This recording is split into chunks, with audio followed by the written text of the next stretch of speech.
When the Prime Minister, Kevin Rudd, first mooted the concept of an Asia-Pacific community to tackle regional issues, Australia's neighbours weren't enthusiastic. But now, with the region facing serious security and defence challenges, including North Korea's nuclear ambitions and the insurgencies in Pakistan, there seems to have been a change of heart. And tonight in Singapore, Mr Rudd will have the opportunity to better explain his plans to an audience including some of the world's foremost experts on defence and security. Southeast Asia correspondent Karen Percy reports. Security issues are front and centre in the region right now after North Korea tested a nuclear device seeming to walk away from any chance at peace with its southern neighbour.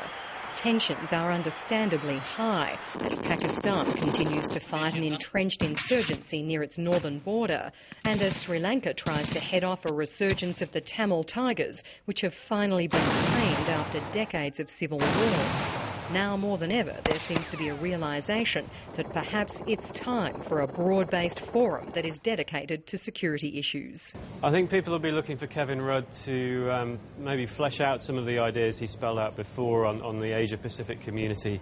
There isn't really an Asia-Pacific defence security structure at the moment, and I think a lot of people are very interested in those proposals, but we need a lot more detail. Thank you so much for making time for us. Singapore was among the early sceptics. Now its Prime Minister Lee Hsien Loong is keen to hear more. Australia has always had a significant role to play in Southeast Asia.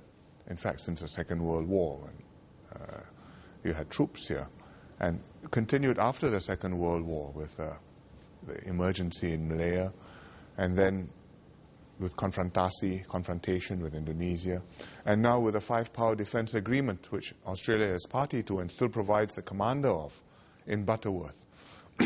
So Australia has always had a role to play in the region, and we hope it continues to play a constructive role, and we look forward to hearing from Prime Minister Rudd how he sees this unfolding. In recent years, the security relationship between Australia and Singapore has strengthened through training and exercise programs.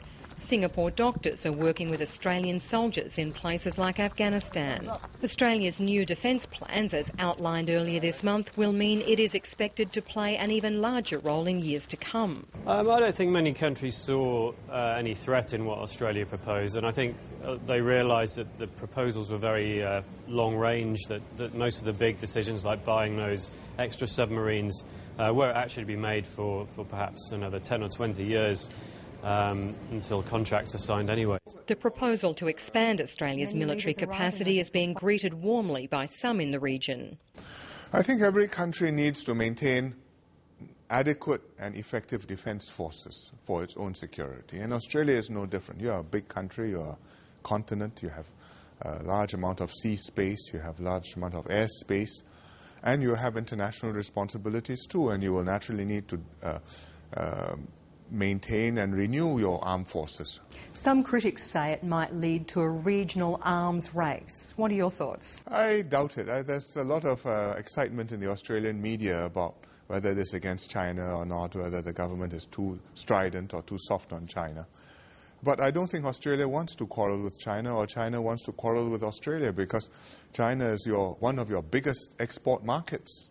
While at one stage Australia's ambitions in this region were largely ignored, with so many challenges ahead, they're now being taken a lot more seriously.